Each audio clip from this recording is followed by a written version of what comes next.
Hello everyone, welcome to week 12 of my 100-week art challenge. My name is Michael, and through this 100-week art challenge, I am seeking my personal artistic voice. I also document and share this journey in my videos. This week I watched more online tutorials on acrylic painting and continued experimenting with acrylics on small canvases. Some turned out interesting and promising, while others were not so great. I tried to implement more colors in my paintings and often ended up making a muddy mess, such as this one. I smeared it all together out of frustration and will paint it over with gesso to reuse the canvas next week. I think there were a couple of reasons for the muddiness. The complementary colors next to each other were accidentally mixed into muddy colors while the paints were still wet on the canvas. Also, I've only purchased primary colors at this point, red, yellow, and blue, each with a warm color and a cool color.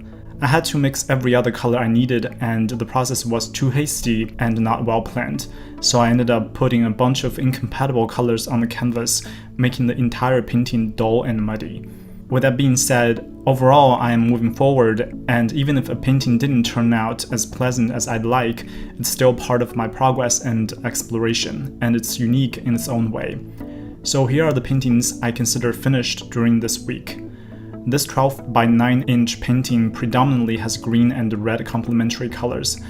I only used a palette knife and had a lot of color mixing on the canvas, leading to muddy colors. However, I liked the expressiveness, and the messy muddy colors actually added some unintentional emotional impact. This 8 by 8 inch blue-yellow painting was my experiment of creating a painting of patterns without a focal point, solely using a palette knife. I like it, and I think it will look great on a big canvas with a little bit of tweaking of colors. This 8 by 8 inch painting got a lot of compliments. It has a green, purple, orange triadic color scheme with smoothly blended background and high contrast focal point with hard edges. I can definitely see it looking nice on a big canvas as well. Here's another 8 by 8 inch painting using roughly the same colors. It was hard to blend colors on a small canvas, and there is some muddiness going on, but I like the energy and expression. The last one is also 8 by 8 inch, and I used predominantly titanium white with a little bit of blue and purple, very minimalistic.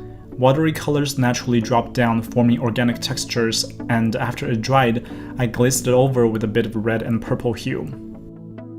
Making great painting is indeed a very difficult thing to do for me, sometimes more so than engineering. It can get frustrating pretty quickly, but I like it more than anything else, and I believe it's well worth the effort to work hard and get to a professional level. As for this week's painting time-lapse, I'm going to show these 3 paintings. I hope you would enjoy them. If you are interested in any of these paintings, please check out more information on my website at michaelnart.com. Thank you for tuning in for the 12th week of my 100-week art challenge. Please give this video a thumbs up and comment below with any questions or advice. To follow the journey of me finding my personal artistic voice through this 100-week art challenge, please subscribe to my channel. Please also share this video to people who might benefit from my experience and exploration. Thank you and have a wonderful one. I will see you next week.